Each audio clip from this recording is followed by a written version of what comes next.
অভিযোগপত্রে নির্যাতিতা ছাত্রী তিনি ঠিক কি জানিয়েছেন দেখুন একবার। ঠিক কি ঘটেছিল বুধবার রাতে?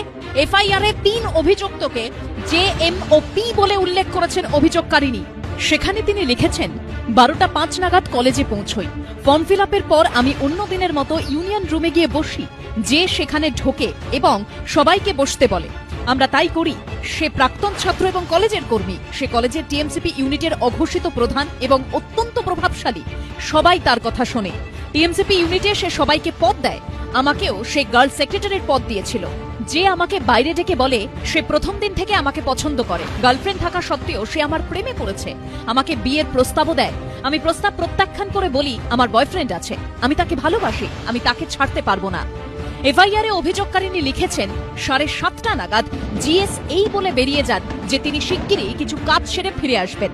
তখনই আমিও জিনিসপত্র গুছিয়ে বেরোতে যাই। তখন যে আমাকে আটকায় এবং পি ও এম কে চোখের ইশারায় বাইরে যেতে বলে। তারা বেরিয়ে যায় এবং জের কথা মতো বাইরে থেকে দরজা আটকে দেয়।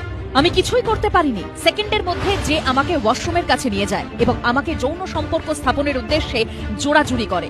আমি তাকে আটকাই, ঠেলে সরিয়ে দিই। আমি কাঁদতে থাকি, বলি আমাকে ছেড়ে দাও, আমার বয়ফ্রেন্ড আছে, আমি তাকে ভালোবাসি, তাও আমাকে ছাড়েনি। এফআইআরে অভিযোগকারিনী উল্লেখ করেছেন, তারা জোর করে আমাকে গার্ডের ঘরে নিয়ে যায়। যে আমাকে বিবস্ত্র করে ধর্ষণ করে। আমি বাধা দিলে সে আমাকে ব্ল্যাকমেল করে, হুমকি দেয়, যা সে আগে থেকেই করে আসছিল। সে আমাকে হুমকি দেয় আমার বয়ফ্রেন্ডকে খুন করে দেবে, আমার মা বাবাকে গ্রেপ্তার করিয়ে দেবে। তাও আমি বাধা দিই। তখন সে আমার 2টো নগ্ন ভিডিও দেখায় যেগুলো আমাকে ধর্ষণের সময় তোলা। সে শাসায় আমি বাধা দিলে সে যখন ডাকবে তখনই না এলে সেগুলো সবাইকে দেখিয়ে দেবে। যে যখন আমাকে ধর্ষণ করছিল তখন এম আর পি দাঁড়িয়ে সব দেখছিল। সে আমাকে হকি স্টিক দিয়েও মারার চেষ্টা করে। আমি মরার মতো পড়েছিলাম।